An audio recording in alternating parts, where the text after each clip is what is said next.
good morning. I want to thank Dr. Sampadanand ji for the kind invitation to speak to all of you this morning. And the canvas of my topic is very large, Sri Aurobindo, India, and the world. So I can draw upon a lot of different ideas and inspirations to approach this. But I think I quite like what Dr. Sampadanand just now started with, trying to understand Sri Aurobindo's notion of nationalism and seeing how it ties into his international outlook. So, the idea of nationalism is something which is, of course, very much the flavor of the day, and we have, over the last more than 100 years, been very engaged with developing this notion and how it applies to India as a modern republic, a new country, but an ancient culture. Now, what I'm going to do over the next roughly 1 hour is to first speak about the idea of nationalism as it develops in a universal sense in Europe initially, and then how it has a uniquely Indian flavor at a certain point where Sri Aurobindo plays a very important role. And then speak also about the other trend which has been gradually growing in the world over the last 100 or 200 years, which is internationalism. Because the two themes are part of our global world order. On one hand, we have the national spirit, the rise of the national spirit. And on the other hand, there is also a need and a very obvious requirement of international peace and prosperity and a stable world order. So how do we reconcile these two ideas in the light of Sri Aurobindo? That is pretty much the approach of today's session. Now, Sri Aurobindo wrote 36 volumes over the span of his life. It adds up to some 21,000 pages of writing. And towards the end of my talk, I want to touch upon briefly, because it has also relevance to what we are discussing, I want to touch upon a book that we have recently brought out, where I have co-edited a book with Gautam Chikarmane called Reading Sri Aurobindo, where what we have done is to introduce each of these 36 volumes, but we'll talk about the book at the end of the lecture. Why I'm saying this now is to tell you that if we want to understand Sri Aurobindo's views on nationalism or internationalism, we must draw on a variety of sources. Sometimes there is a tendency to read writings from a certain period and consider that as if it is his last view on the topic. And that is a danger that we must be careful. Because even as an individual, his views on nationalism, his ideas evolved in response to a changing world. He did not live in a static world. So when we quote Sri Aurobindo or we want to understand his ideas on nationalism, we have to keep in mind that the world that he lived in changed very rapidly over the course of his life. When he entered politics in 1906, India was under foreign rule, under colonial rule, where even the idea of an independent nation was inconceivable. And there Sri Aurobindo plays, of course, a very important role in putting forth the idea and waking up people to the possibility of it. Towards the end of his life, India is a free nation. The world has changed. Colonialism is dying. And the United Nations has been formed. So in the span of those 40 years, we see the enormous changes that took place in the world. And so his own writings on these topics have to be seen in the context of those changes. Now, the other thing which is interesting is that in spite of this evolution of ideas that I am referring to, Sri Aurobindo also, if you look carefully, seems to have a vision right from the very beginning of a future where both nationalism and internationalism coexist. Now, I want to start with reading. I like to refer to the original sources because I feel that adds a lot to our understanding. Instead of listening only to my interpretation of the text, it is useful, I think, to approach the text directly. So, very short very short extracts that I have chosen that I will be using over the course of this 1 hour that I'm speaking to you. I want to start with a small passage from his 15th August message. Now, as I'm sure you are all aware, Sri Aurobindo's birthday was on 15th August, and in 1947, when India attained independence, he was asked to give a message to All India Radio. And in this message, there is a paragraph which was very interesting, and it sets the tone for our talk today. He says, "I have always held and said that India was arising not to serve her own material interests only, to achieve expansion, greatness, power, and prosperity, though these too she must not neglect, and certainly not like others to acquire domination of other peoples, but to live also for God and the world as a helper and leader of the whole human race." Now, this brings up the question as to why should India have this role as helper and leader of the whole human race?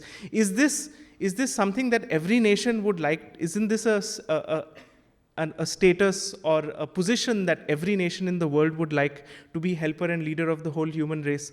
So what is it that India specifically, in terms of its wisdom or its approach, what is unique in that approach that makes Sri Aurobindo say this? So that's what we have to try and understand. Now, if you look at, in all social and political science, there are two terms which are fundamental: the individual and the group. Now, our development of human history over thousands of years has been a story of successively growing aggregates. We start with tribes and clans and small kingdoms which grow into empires, and at a certain stage, these empires turn into nations. And what is interesting is that every successive aggregate, every bigger unit that is formed, does not dissolve the lesser ones. So, for example, we today identify with India as our nation, but our family unit has not dissolved. Our provincial, state level identities also remain. I feel Bengali while I feel Indian. Right? So there is a transition that takes place, and that brings in a certain complexity. And in fact, a lot of political science is trying to deal with this complexity of identities. So you have an identity which is more narrow, and you have an identity which is wider. How do these identities reconcile is one of the challenges of all political science. So what is interesting is that if you stretch this idea to its extreme, the individual, right, is the starting point, and the widest circle that you can draw around the individual is the whole of humanity. So we come to an idea where we have the one person and the many people. And this is something which even in, for example, there are references even in the Vedic texts, for example, to the idea which kind of, it highlights the fact that we are individuals living in a world with many people. And this movement from one to the many also finds echoes in philosophy. And this is a hint to the role that India has to play as leader or a helper of the human race that Sri Aurobindo says earlier. Because the idea of the one and the many is fundamental to Indian thought and philosophy. And we will come to this a little later. For the moment, it's enough for us to recognize that all of human history has been a growth of larger and larger aggregates. Today, we find ourselves poised between the nation and the need to exceed the nation. So if you look at various movements or trends that have taken place in the world over the last 50 odd years, nations have tried to come together to create groupings, such as, for example, the European Union or the United Nations. In Asia, we have been less successful, in South Asia in particular, because of the fundamental problems that exist in the way that partition happened. But the trend of moving from nation to internationalism is there.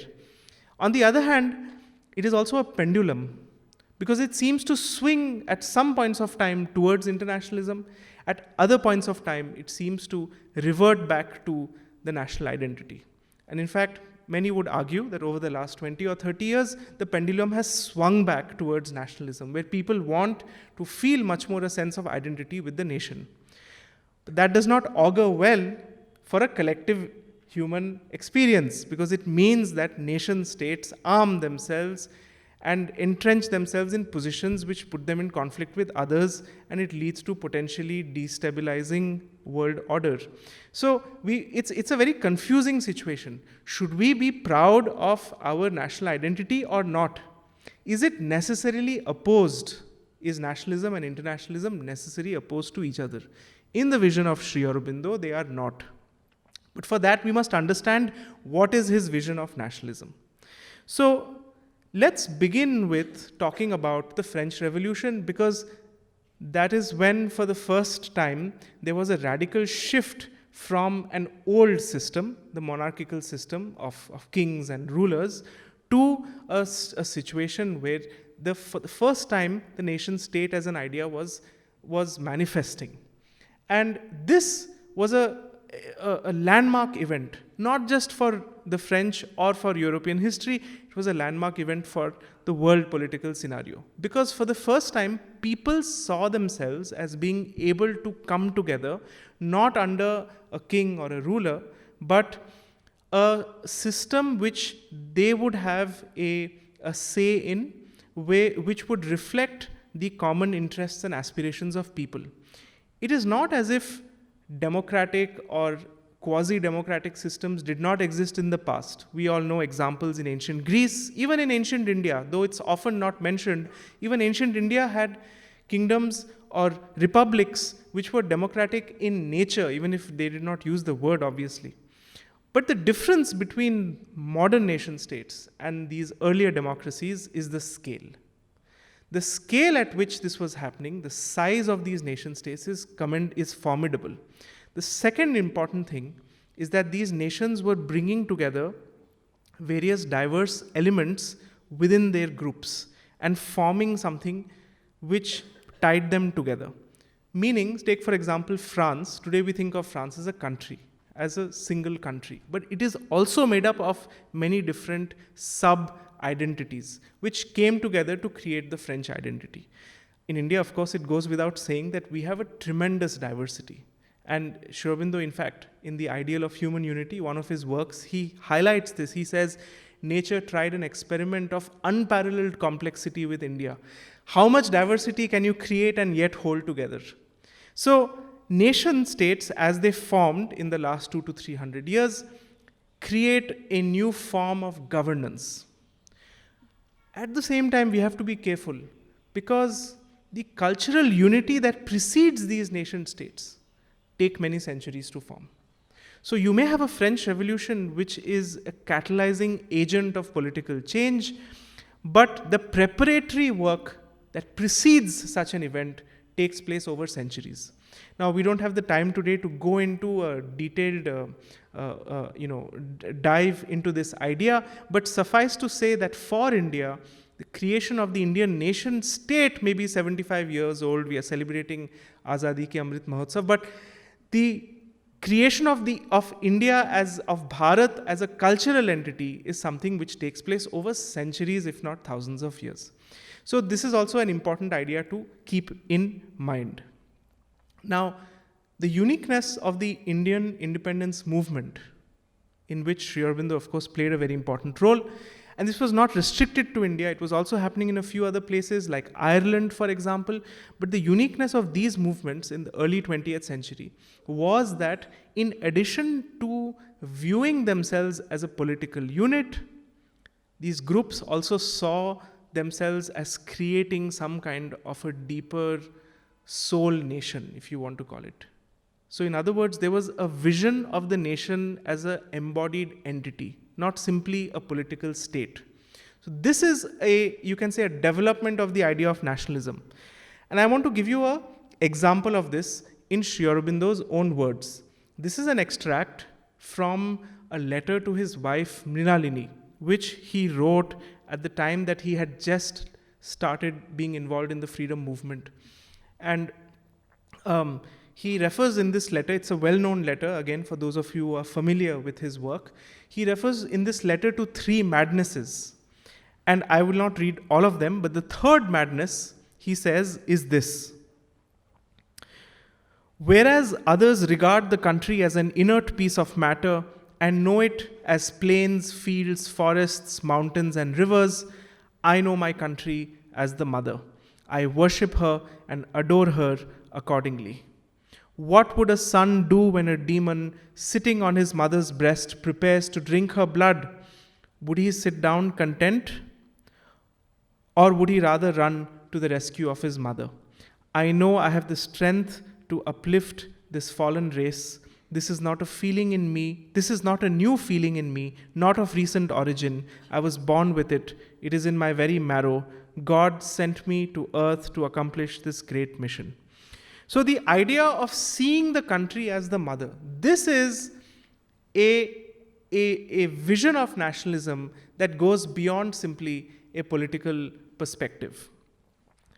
Now, in another, I want to read 2 more short passages, because really try and imagine the period.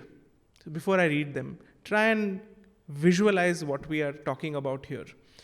This is a little over 100 years ago. This is a time when the vast majority of Indians cannot even think of themselves as Indians. It is still a very nascent idea. The vast majority of people cannot even imagine having independence, of creating their own political independent life.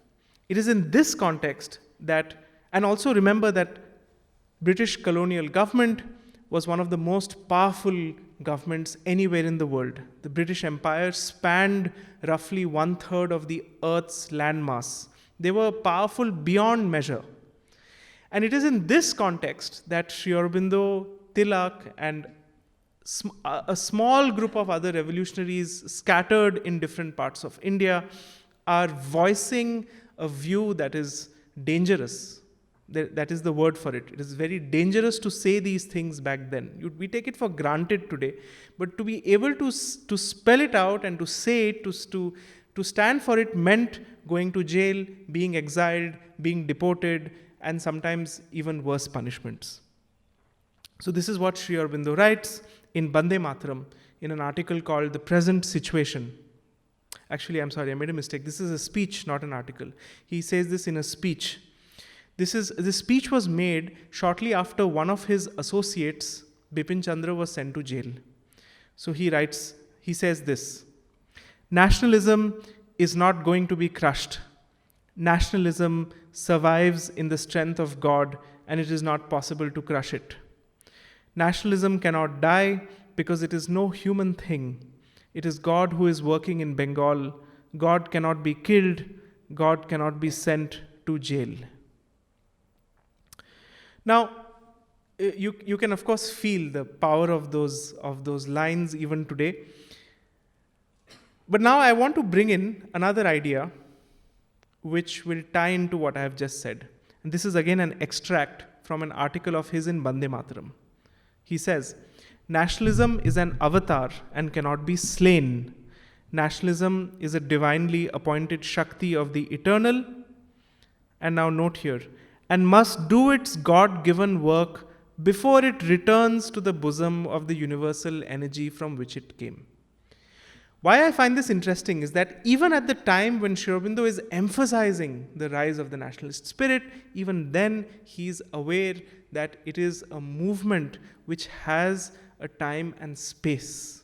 Sri Aurobindo always had this cosmic vision, even when he was involved in the present moment. The idea that it is a God-given work which must fulfill itself before it returns to the universal energy from which it came. He sees it as a necessary stage in the development of human societies, but not something which is eternally final, not in the sense that he was talking about it at that point of time. Now, as you all know, Sri Aurobindo went to Alipur jail and he spent a year there.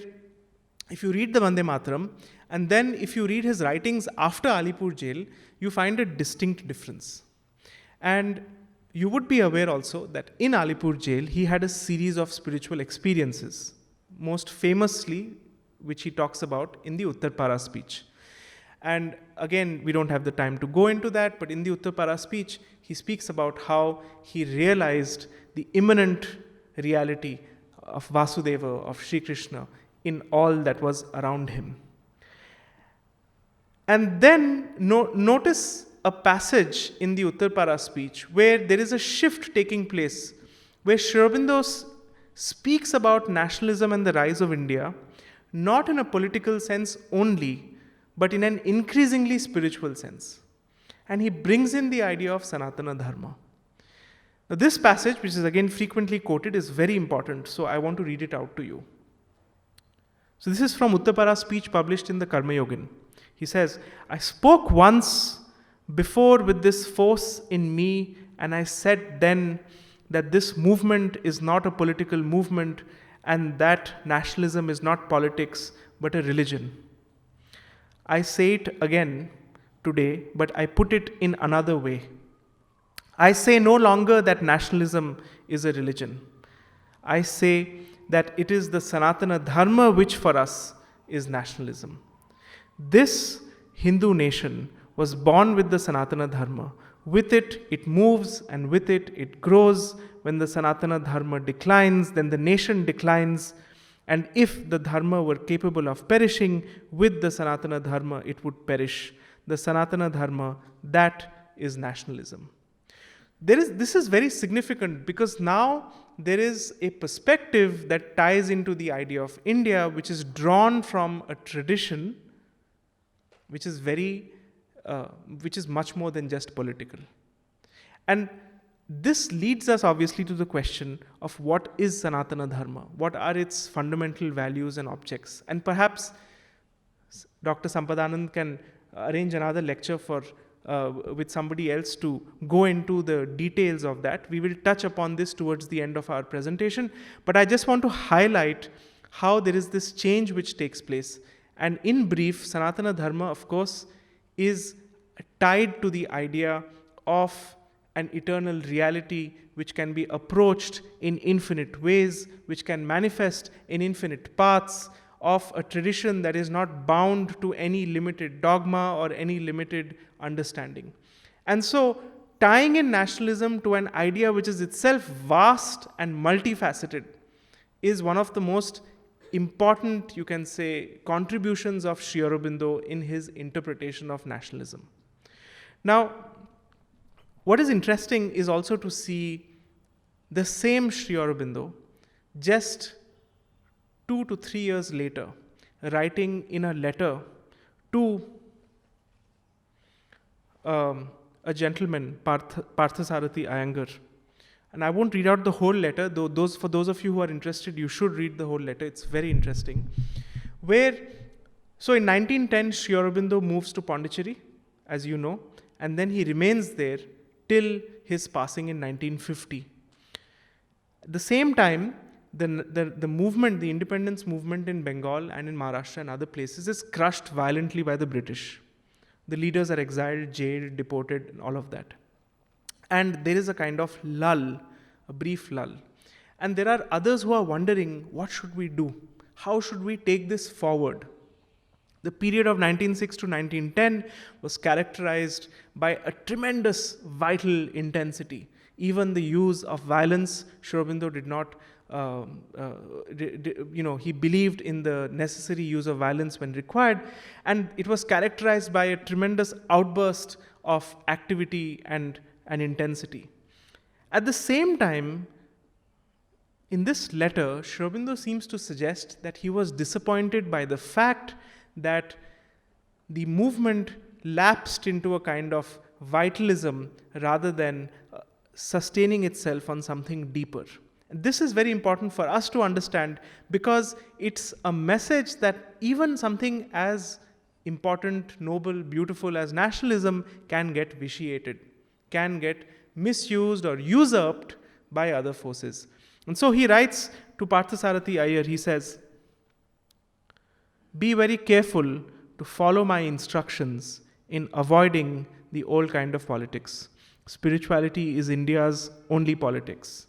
The fulfillment of Sanatana Dharma, it's only Swaraj. And then he goes on to say how in the initial stages, when there was this inrush of what he calls a divine force, which came in 1905, the people arose out of this tamas that they were in. But as happens even in the yoga, all the wrong movements, the wrong emotions, mental and moral habits rose and misused the divine force. Hence, he says, that orgy of political oratory, I'm quoting here again, democratic fervor, meetings, processions, passive resistance, all ending in bombs, revolvers, and coercion laws. It was a period of ashuddha rajasic activity and had to be followed by the inevitable period of tamasic reaction from disappointed rajas. God has struck it all down. And then he says, I do not, in fact, he goes on to say something which is quite striking. He says, at present, it is our only enemy. When he talks about this sort of terrorizing nationalism, he says, at present, it is our only enemy, for I do not regard the British coercion as an enemy, but as a helper, if it can only rid us of this wild pamphleteering, these theatrical assassinations, these frenzied appeals to national hatred with their watchword of Firangi ko maro, these childish conspiracies, these idiotic schemes for facing a modern army with half a dozen guns and some 100 lathis. More power to its elbow, he says. For it is only when this foolishness is done with that truth will have a chance. The Sattvic mind in India emerge and a really strong spiritual movement begin as a prelude to India's regeneration. And this is again typically Sri Aurobindo. His stress is always on spiritual regeneration. As long as that does not happen, the other can only be steps on the way. In Pondicherry, most of what we read today as Sri Aurobindo's major works, Life Divine, Synthesis of Yoga, Human Cycle, these were all published in a magazine called the Arya. And one of the works that came out at the same time was called The Ideal of Human Unity. And I want to talk about the ideal of human unity now because it presents his internationalist outlook. Right. So this is the second part of our presentation today. So in The Ideal of Human Unity, the book begins with a very fundamental paradox, which he reiterates time and again through the text. What is the paradox? He says, it's very peculiar when you look at human history, the most interesting periods of human history, the periods when there has been the greatest amount of cultural, philosophical, political experimentation, have been periods when people lived in small groups. He gives the example of ancient Greece, city-states of Greece, often in conflict with each other, but giving birth to philosophies and ideas that shaped modern Europe. Ancient India, the Mahajanapada period, which is roughly the second half of the first millennium BCE, when all the most interesting philosophical approaches, the great debates that took place between different traditions, the birth of spiritual philosophy, all of that takes place when India was politically living in small groups rather than in a big empire. The defect, of course, of these small entities was that they were all often fighting with each other and that they were often invaded by more powerful groups. So, for example, ancient Greece was invaded by the Romans, and the Romans created the Roman Empire, which was a vast and large structure which had prosperity, stability, and peace. It sort of assimilated the gains of Greek civilization, but by itself, if you were to compare the Romans and the Greeks were much more prolific in their contribution to human society, and the Romans were much more static. So, the paradox is that we are much more, we as in human beings, humanity, people, we are much more vibrant when we have small diverse groups. It adds to the cultural richness of our social experience. But we are prone to fighting. They do not last. How long was the golden period of ancient Greece? 100 years at most. If you were to really pick the most important period, the reign of Pericles and so on, 70 years, 80 years, 100 years. How long did the Roman Empire last? Often a figure that is thrown is 500 years, right? Very long period. If you look at the Mahajanapada period, if you see these Indian republics were constantly fighting with each other, one invading the other, one trying to outdo the other constantly. Politically unstable, culturally, spiritually very rich. So the paradox is, if we create a global order of peace and prosperity, of human unity, how do we prevent the loss of diversity? The tendency is, whenever you create a large group, you want to centralize and rule it top down. When you do that, you lose out on diversity. This, it's a very interesting question which came up when the reorganization of the states took place after independence. In the 1950s, as you know, India did not look the way it does today in terms of the way the states are divided. And so there was this question, how should we reorganize the Indian states? And there were two approaches. One which said it should be done on the basis of linguistic divisions.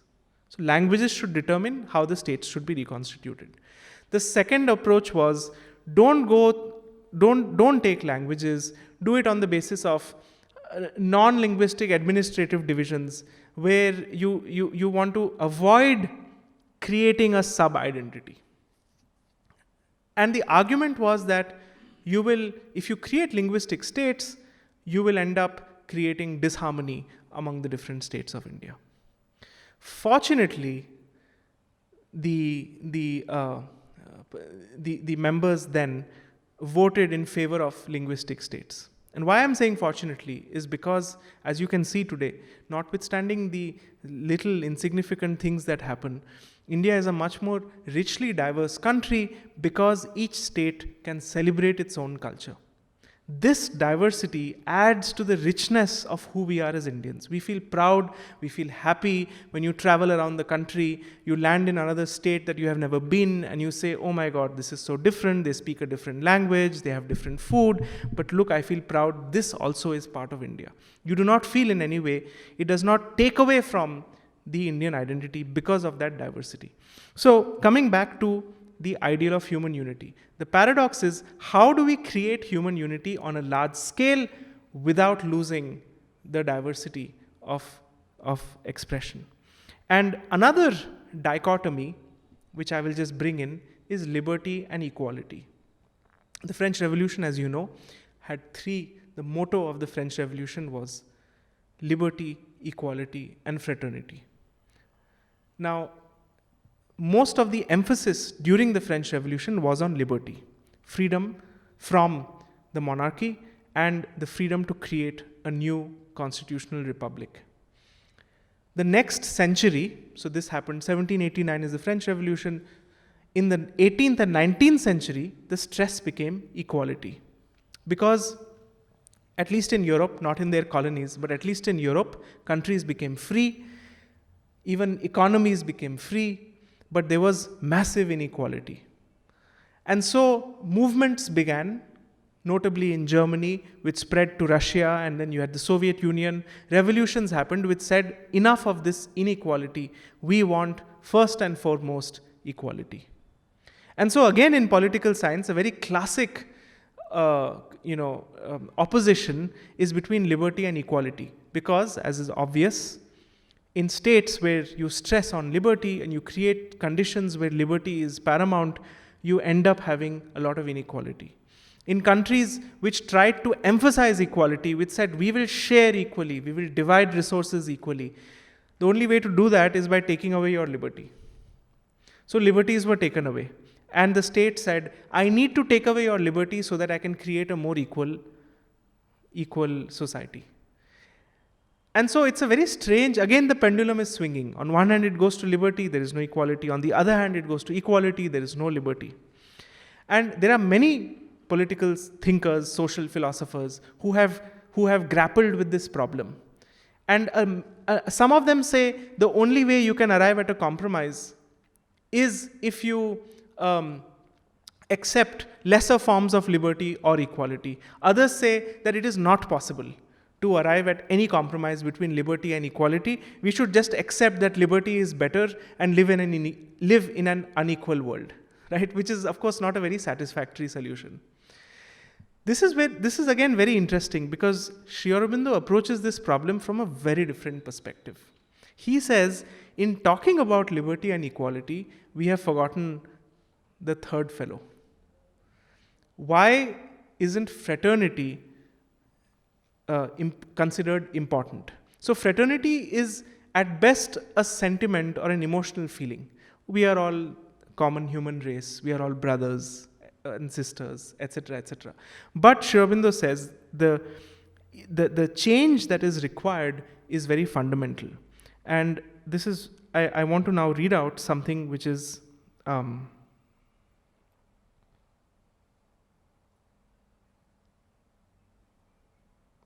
he says, this is from his Bengali writings. Of course, I'm reading a translation. He didn't write a great deal in Bengali, but a few interesting essays are there. So in this, he says, a conflict is going on between these two contradictory truths. However, the fact is that these two truths and feelings are not contradictory. Here he is referring actually to nationalism and internationalism. And he says, nationalism is a truth, internationalism is also a truth. I'm sorry, we'll come back to this a little later. I want to go back to liberty and equality first. So this is from a book called The Ideal of Human Unity, where he speaks about an idea called the religion of humanity. Religion of humanity. The phrase was first coined by a French philosopher called Auguste Comte. He coined the phrase, and he was what we call today a positivist, meaning he believed in a rational world. His idea of religion of humanity was that his religion was basically we should all become rational and have no other religion except for reason, and humanity is our God. The good of humanity is our God. Sri Aurobindo says this is an interesting idea.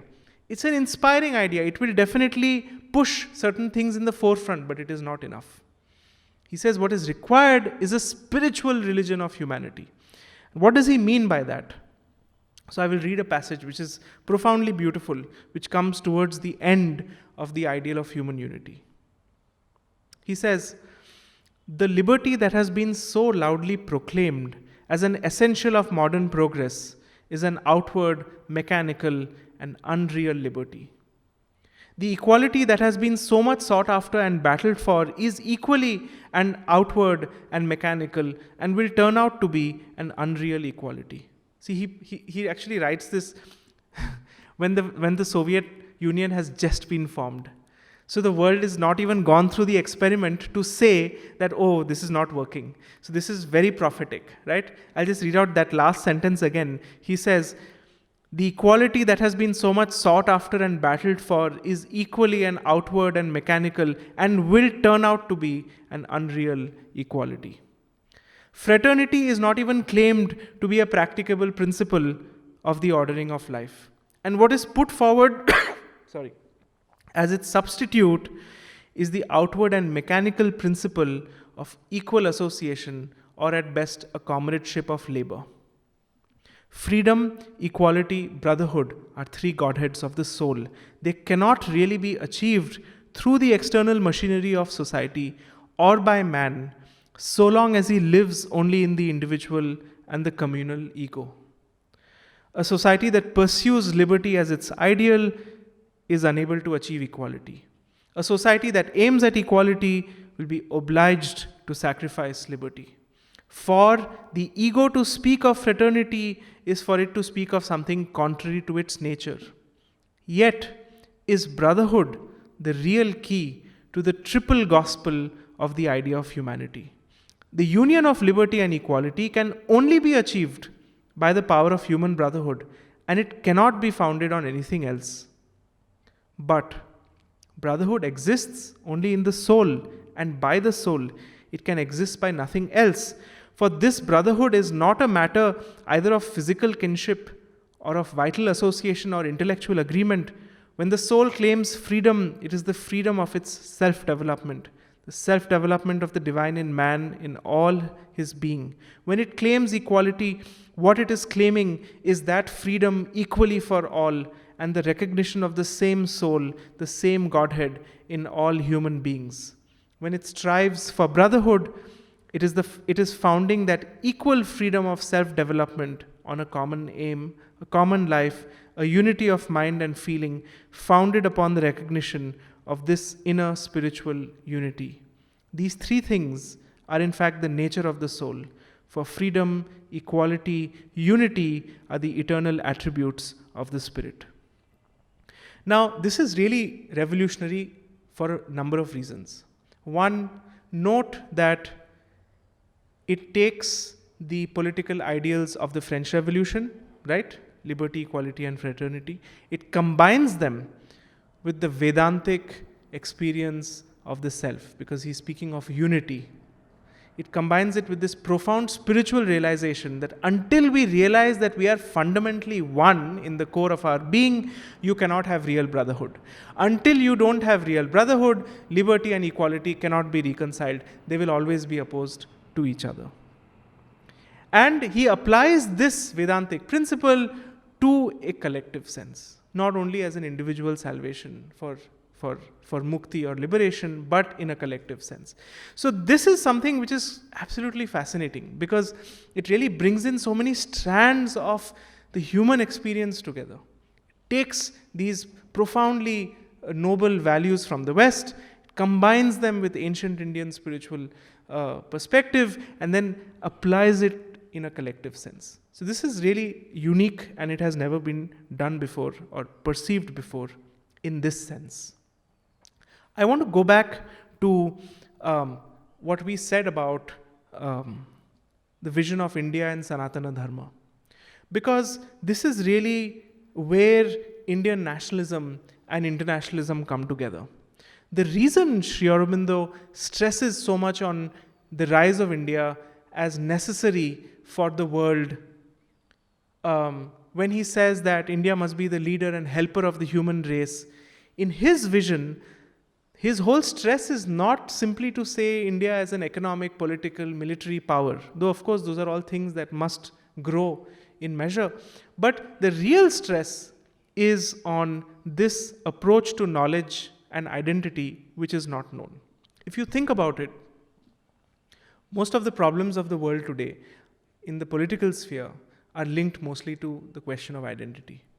Even today, if you look at Russia and Ukraine, it's a question of identity. Are the Ukrainians Russians or not? Is this territory Russian or not Russian? Who do you belong to? And you can break this conundrum of identity across various other social problems, whether it's related to class or countries or religions or various other issues.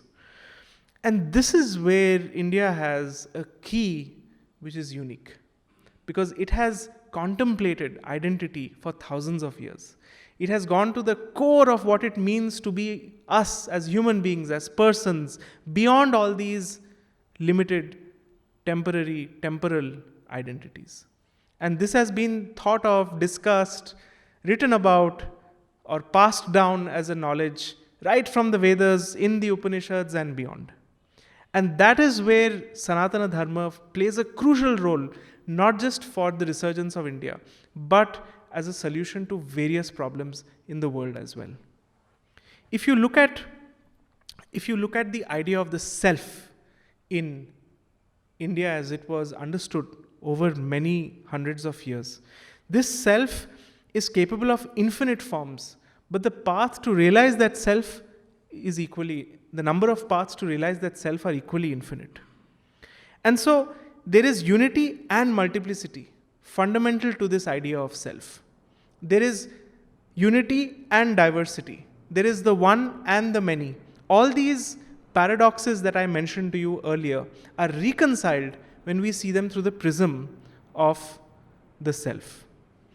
And again, I'm not going to go into an extensive elaboration of this, but suffice to say, there are so many ekam sat vipra bahuda vadanti, right? Tat tvamasi. You are all fundamentally that. There is one truth, and people express or speak of it in different ways. And it's something that repeatedly comes across over the centuries and over the generations. So we often say, for example, that all religions have the same truth or the same goal, and there is a truth in that, of course, but I think it is more important to say that all religions seek for the same essential truth, but these approaches are quite different. And the wisdom of India lies in the fact that the truth can manifest in manifold ways, and it can be reached in manifold paths. And so the nationalism of India, therefore, understood in this sense, is profoundly important, not just for India, but for the world as well. Because that allows it to say that, look, we can all coexist, we can all be ourselves, and yet we can feel a sense of living oneness and unity with others around us. I want to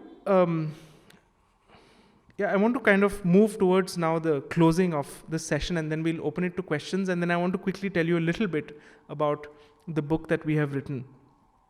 So there is a passage where the mother writes, she says, the future, this is in 1954, and she says, the future of India is very clear. India is the guru of the world. The future structure of the world depends on India. India is the living soul. India is incarnating the spiritual knowledge in the world. And I want to highlight the spiritual knowledge aspect, because that is really what India is rising for. That is the whole meaning and value of, when we speak about Swaraj and nationalism, it is in this sense that we must understand this rise.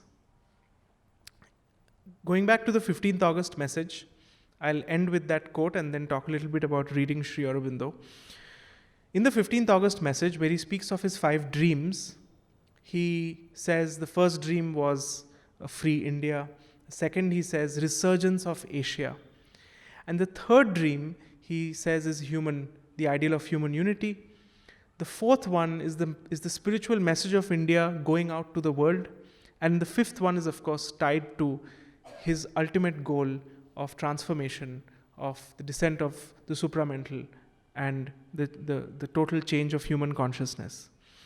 Now, when he speaks of the third dream, he says this.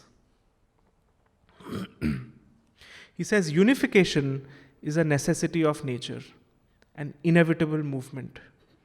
Its necessity for the nations is also clear, for without it, the freedom of the small nations may be at any moment in peril, and the life even of the large and powerful nations insecure.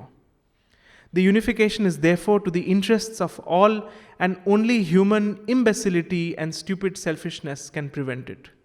But these cannot stand forever against the necessity of nature and the divine will. But an outward basis is not enough. There must grow up an international spirit and outlook. International forms and institutions must appear. Perhaps such developments as dual or multilateral citizenship, willed interchange, or voluntary fusion of cultures. And now note, he says, nationalism will have fulfilled itself and lost its militancy, and would no longer find these things incompatible with self-preservation and the integrality of its outlook. A new spirit of oneness will take hold of the human race. So really the work before us as a rising nation in the 21st century is apparently paradoxical. Because what we are being asked to do is, on one hand, rediscover our roots, regain our sense of what it truly means to be Indian in its deepest and widest sense. And at the same time, paradoxical, because at the same time we are saying, while we root ourselves in this deeper nationalism, We open ourselves to the possibility of a world where every country has its role and its place, and there is interchange, fusion of cultures, a growing sense of the unity of humanity, and not just of our independent, separate, isolated existence. When these two things can come together, and it is only the spiritual knowledge of India that would allow something like that to happen, then we would live in a world which would be moving towards peace and prosperity and diversity and order and fulfillment in every true sense. So this is a thought that I want to end with, and also to summarize by saying, it is not a question of choosing one or the other. It is not, should we be more nationalistic or should we be more international in our outlook? The answer to that question is, we must be both. And we can be both, because our sense of identity is not a limited ego, but the infinite self, which can manifest in every possible manner. So this is as far as the talk on the political and cultural philosophy was concerned.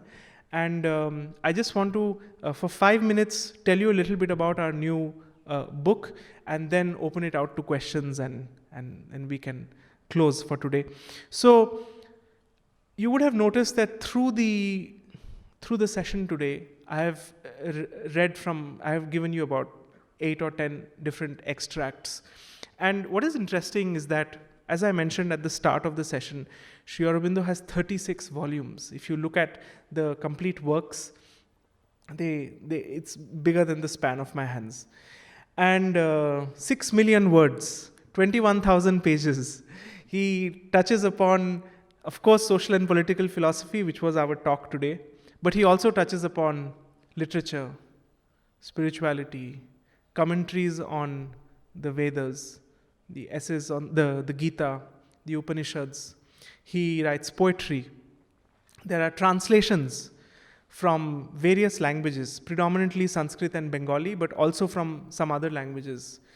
There is a number of letters that he writes to disciples to guide them in their sadhana, in their yoga. Letters on himself, his own life and his yoga.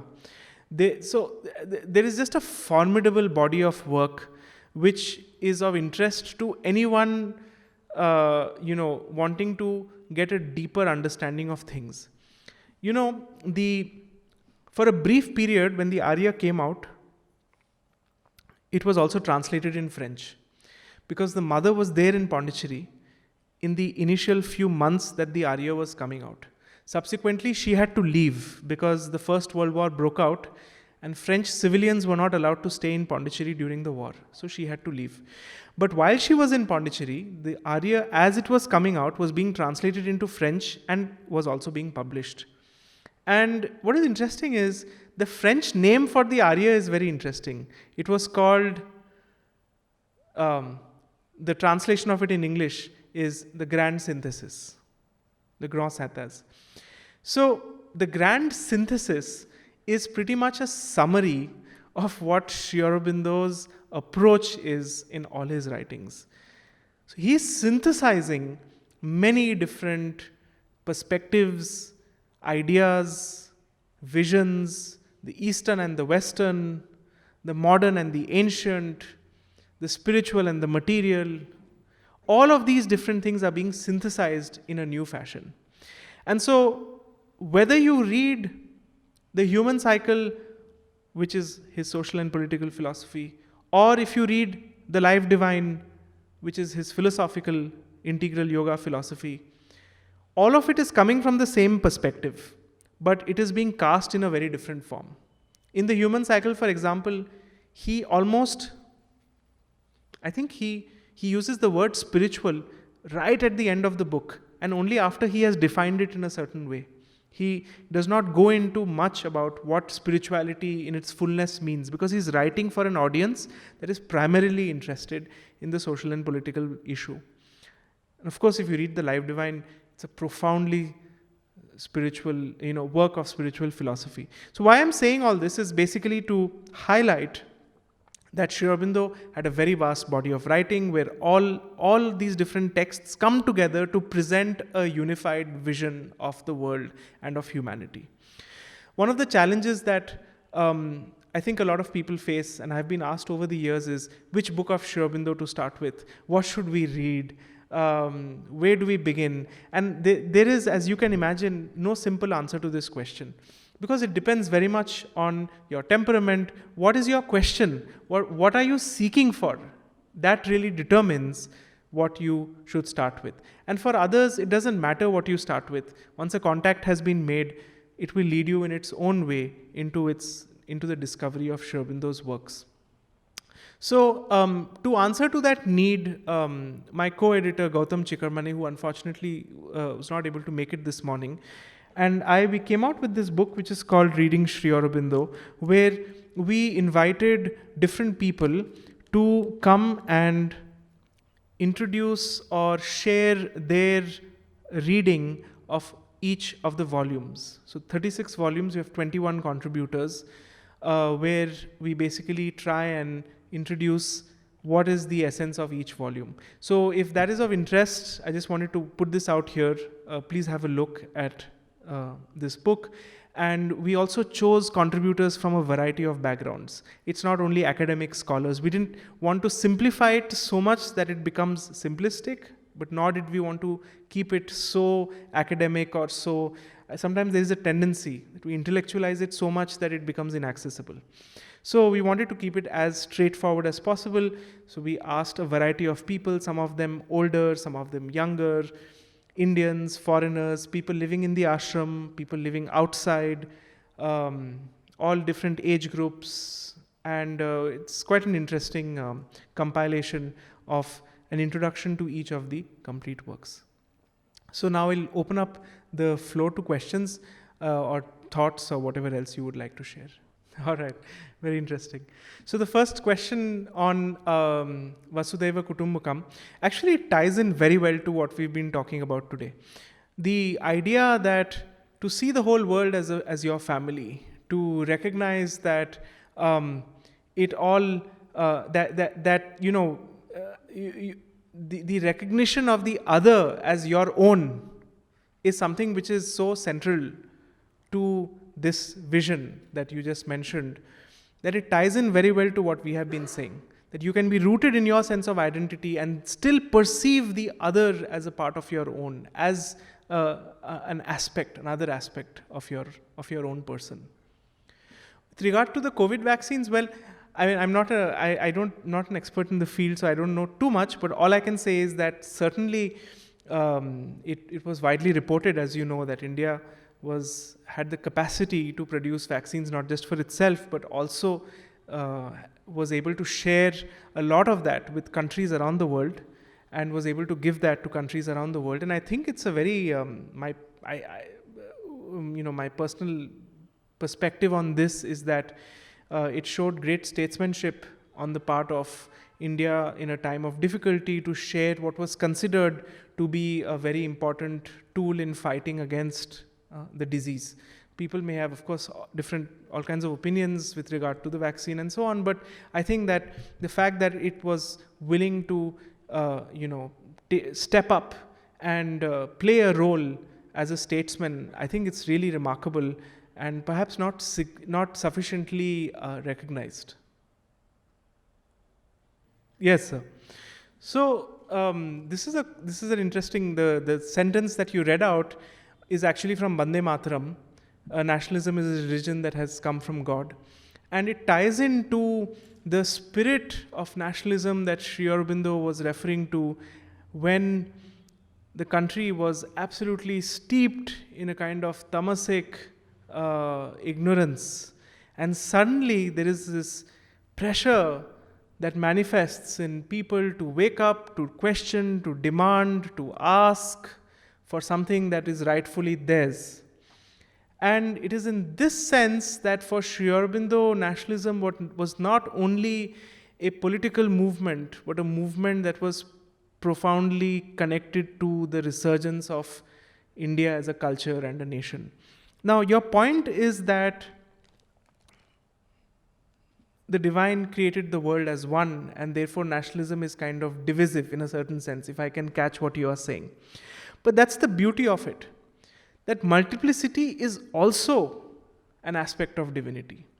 Unity is certainly divine, but so is multiplicity. And this is the profound wisdom of India, that the divine is not only in a withdrawal from all existence so that we arrive at oneness, but the many is also the divine.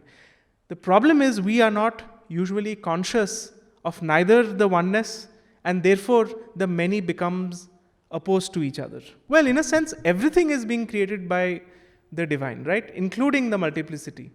Because these identities are formed right from the beginning. The fact that there are two people is a multiplicity. The fact that there are more than one is a multiplicity. So it's fundamentally, it's fundamental to nature as well.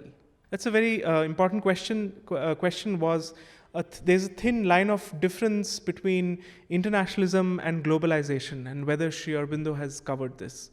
So globalization, of course, refers to a view or a perspective where there is interchange of goods and services, and a close sort of connection, primarily economic, but also social and cultural and so on. Problem, of course, with globalization is that very often it is driven by market forces. And when it is driven by market forces, it is controlled by large corporates and large companies. And over the years, people have become more and more aware of the dangers of globalization, because it tends not to encourage diversity, but to kind of create a kind of homogeneous capitalist culture, right? I have this story which is quite funny. For some time, I was working with some universities in China who were interested in engaging with Sri Aurobindo's writings and philosophy. So my first visit to China was in 2009, and I remember as I landed in a city close to Beijing called Tianjin, I was quite excited to land in a country and a culture which I was not familiar with. And I was looking forward to experiencing something which is very different to my experience of life. And this was quite amusing, because I came out of the airport, we were going towards the city, and I said, okay, now I'm quite curious to see what is this very different culture and country like, right? And as we were entering the city, the first thing that caught my attention was Pizza Hut, Domino's, Kentucky Fried Chicken, just one after the other. You saw that this is going on, and cities that looked exactly the same. And of course, there was a lot of, when you look for it, there are many interesting cultural attributes. But what I'm trying to say is that the problem with globalization is that it promotes a certain homogeneous view of the world, which is very different from the internationalism that we are talking about.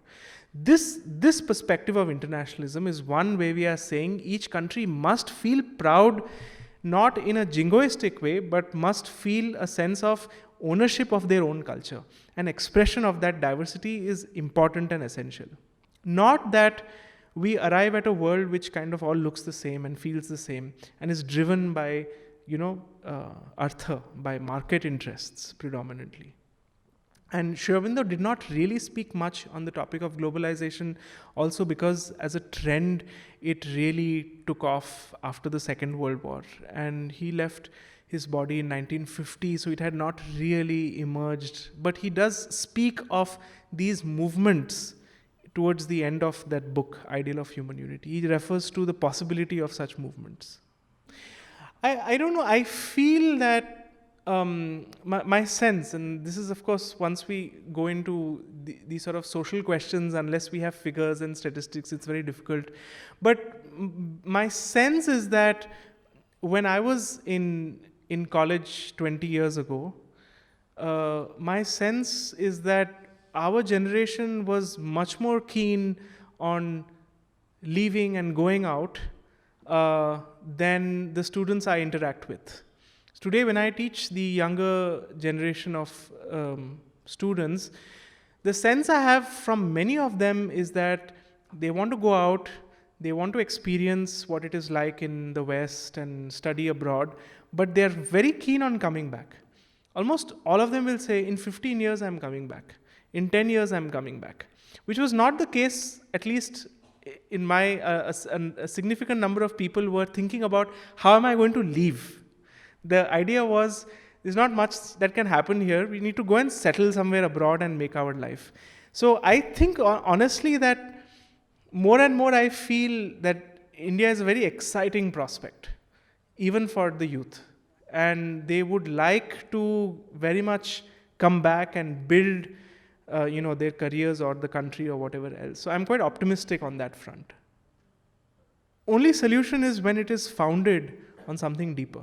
When you feel that sense of oneness so deeply that you are not disturbed by multiplicity. You're not disturbed by the fact that somebody is different from you. Because both know that deep within we are essentially one.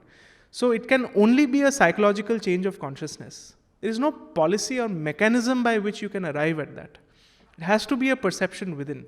So what it means is that the onus is on individuals, the onus is on us as people to really make the effort to be rooted deeper and deeper within. So that our sense of identity is not something superficial. We don't become Indian or whatever else because of how we look or how we dress or what we eat or whatever else. It's a deeper sense of identity that can make you feel grounded. And then you are comfortable with variety. You're okay with difference because you know that there is something else behind. Yeah, this is also a very, very important question. So Sri Aurobindo was actually very, so when he wrote that book which I referred to in 1915, 1916, this preceded even the League of Nations. As you know, before the United Nations, there was a League of Nations. And the League of Nations was quite a failure for a number of reasons. But he was very optimistic about the fact that these groups were being formed. He said it's very important that we make attempts of bringing people together in order to create supranational entities. So even with the United Nations, which was formed already when he was, in the last years of his life, he felt that it is significant, it is important, it is necessary. And notwithstanding the failures and the challenges, he believed that it was bound to play an important role in maintaining peace and in building a future world order.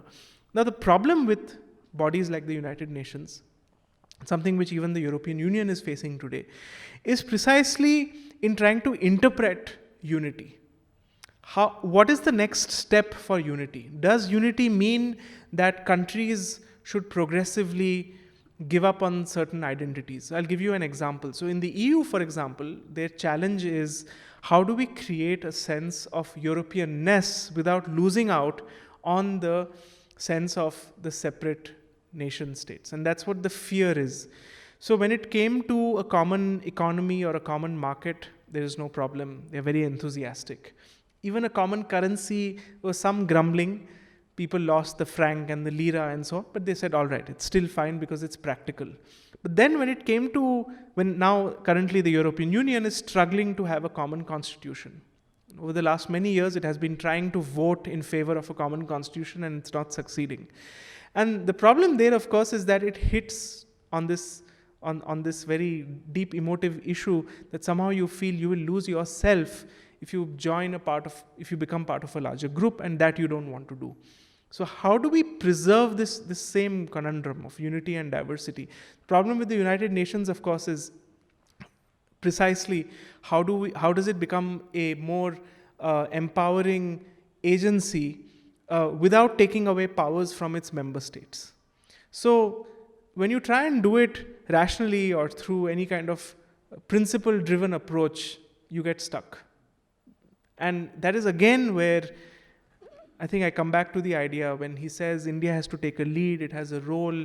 It's this knowledge which somehow has to come forward, that when you are rooted in unity, in oneness, you can support diversity. But to answer your question in brief, I think it's very important, and Sri Aurobindo would certainly feel that experiments such as the United Nations have to continue. Yes, sir. Well, I don't really have much to say, except that, of course, this is a very vast field, and there are different approaches. For example, even the understanding of behavior and philosophy and psychology, it's all linked together. It's all quite complex. How do we arrive at this change? I don't know whether it can be done through any external machinery. I think the best that one can possibly do is to make this knowledge accessible to, as much as possible, make it possible for those who are ready or seeking to find that knowledge, to create spaces where individuals can be helped to seek and discover themselves, to create a conducive atmosphere. But beyond that, I don't know whether there is any machinery really, whether it's policy or whatever else that can arrive at a fundamental change of consciousness. But we can certainly encourage that, whether it's in people around us or in our environments, first and foremost by practicing it ourselves. I guess that is really the key thing, and then from there everything else stems. Maybe we can take a last question and then we'll wrap up. I think it's time, if there is any other question. Yes, sir. No, this is an important point, and I think the work of Dr. Sampadanandji and others is very much in that direction. And the more we, as I said, there is a value in speaking and talking and writing about these things, but ultimately these truths have to be lived and experienced. So thank you very much. I think we'll end here for today. I think there is a conclusion to the program. So